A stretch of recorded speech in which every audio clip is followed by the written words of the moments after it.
Dear audience, this is Mohammed Khan Mehdi with Inside Reality. आप सब खैरियत से होंगे।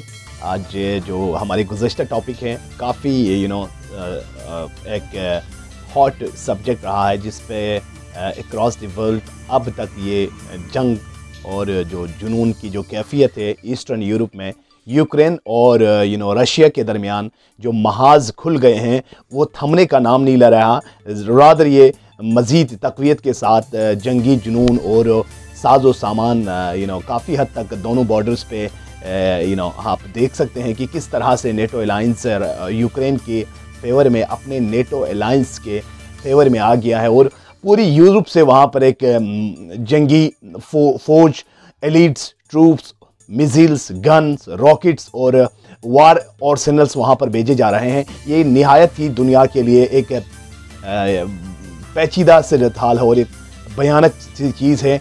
और रशिया ने भी कल ही रिसेंटली जो मेरे पास रियटर्स का जो रिपोर्ट है उसके मुताबिक Russia is deployed its ballistic missiles capable of carrying nuclear warheads on the Ukraine border. तो ये काफ़ी हद तक पेचीदा हो चुका है। रशिया ने भी अपने बैलिस्टिक मिसाइल लॉन्च किया है वहाँ पर यूक्रेन के बॉर्डर पर किसी भी नाखुशगवार सूरत हाल से निमटने के लिए।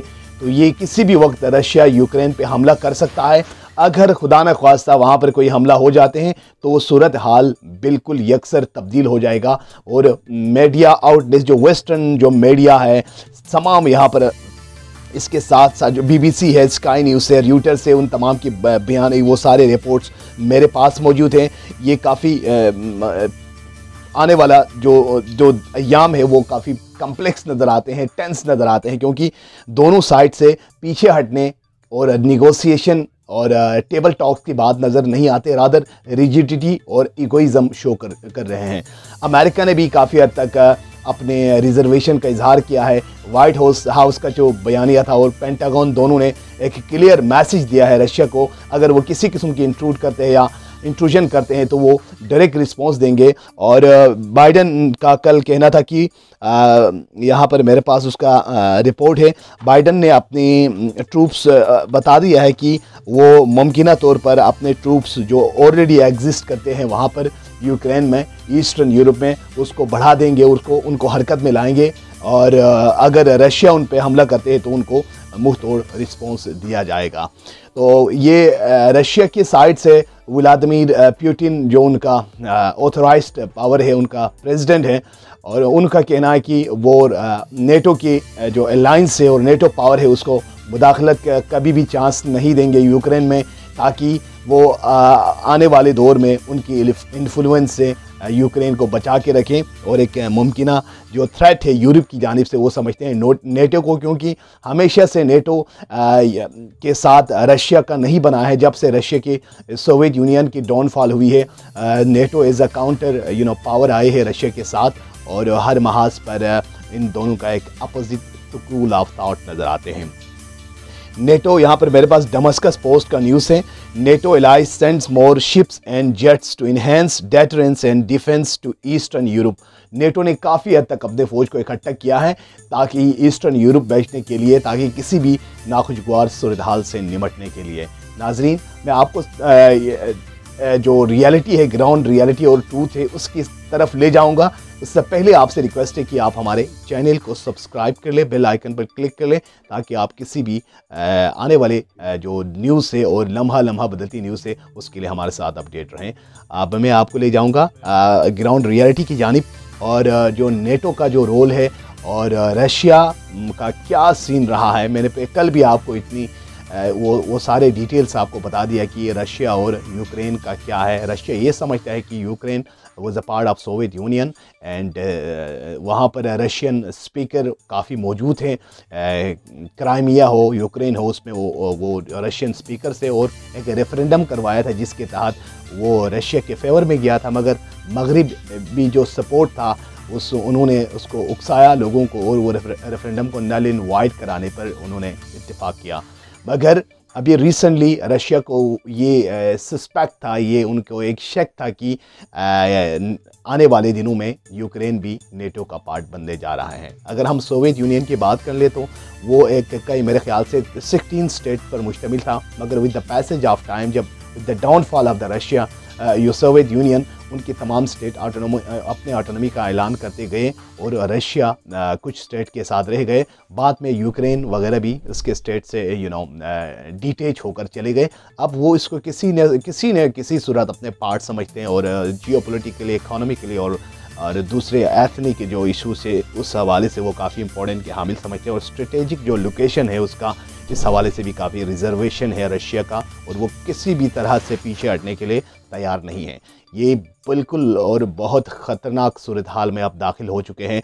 मगरबी मीडिया और अक्रॉस द वर्ल्ड सारे मीडिया ने यकसा तौर पर शह सुर्खी में इन ख़बरों को चलाया है कि सूरत हाल किसी भी वक्त भी गंभीर हो सकते हैं। और मेरे पास स्काई न्यूज़ का रिपोर्ट है, Denmark is sending frigate to Baltic sea to deploy 4 fighter jets to Lithuania to support NATO. इसके साथ स्काई न्यूज़ कहते हैं Spain is sending troops to join NATO and naval forces as well. France has expressed is readiness to send troops to Romania under NATO alliance. देखिए किस तरह से development आ रहे हैं और फ़ज़ा यकसर तब्दील हो रहे हैं। मगरब यूरोप, पूरे यूरोप का यलगार आ रहे हैं ये रशिया की तरफ। ये तारीख में पहली बार सेकेंड वर्ल्ड वार के बाद ऐसा होने जा रहे हैं। खुदा न ख्वास्ता थर्ड वर्ल्ड वार यहाँ पर टकरा जाती है, थर्ड वर्ल्ड वार अकर हो जाती है तो यकीनन मिलियंस ऑफ डेथ होगा यहाँ पर, बहुत बड़े जानों का ज़िया होगा। दुनिया को चाहिए इस वॉर स्कफल से थोड़ा सा टेबल टॉक्स की तरफ जाएं। गो कि फ्रांस में टेबल टॉक्स होने जा रहे हैं रशिया और यूक्रेन के उनकी जो तर्जुमान है उनके दरमियान, मगर ग्राउंड रियलिटी इनसाइड स्टोरी ये है, इनसाइड रियलिटी ये है कि वहाँ पर हालात बहुत पेचीदा है। अमेरिका ने वहाँ अपने अमेरिकन एम्बेसी ने वहाँ पर अपने सिटीजन्स को आगाह किया है कि यूक्रेन में they should consider departing Ukraine either by private flight और गवर्नमेंटल फ़्लाइट।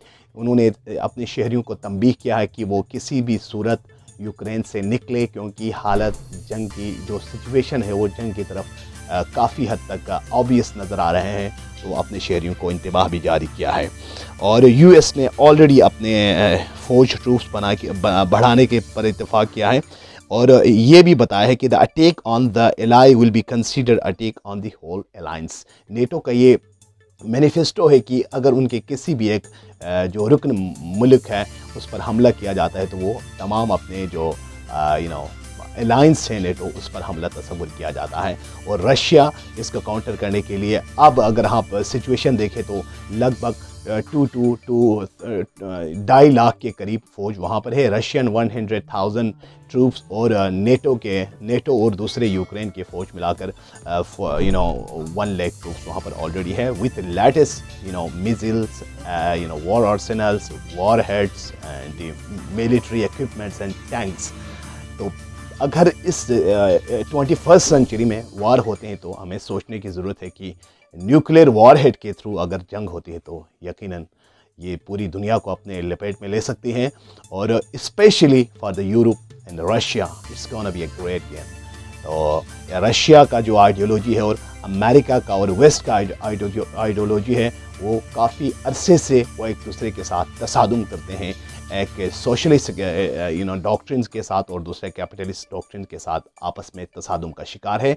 इसी के कार फरमा दूसरे जो अलायंस है उनके साथ वो आपस में जो नेटो अलायंस है और जो रशिया के साथ हैं ये काफ़ी स्कर्मिशेस में मुब्तला है और ये फ़ज़ा बिल्कुल भी एक खुशगवार सूरत हाल नज़र नहीं आ रहा है। और जो रशिया ने भी बता दिया है कि हम जो एक्सटर्नल पावर है उसको इंट्रूड करने नहीं देंगे और अमेरिका और नेटो अलायंस का भी कहना है कि वो आगे से रशिया की इंट्रूजन नहीं चाहते। तो इस तरह से फ़ज़ा काफ़ी गंभीर है। This was something from my side. इंशाल्लाह I will be bringing more facts and realities to you. और हमारे न्यू ऑडियंस से गुजारिश है कि आप हमारे चैनल को सब्सक्राइब कर लें, बेल आइकन पर क्लिक कर लें। हम आपके साथ मज़ीद लेटेस्ट अपडेट के साथ आएंगे। आप हमारे चैनल को सब्सक्राइब कर लें। Thank you for watching my channel. Take care. अल्लाह हाफ़िज़।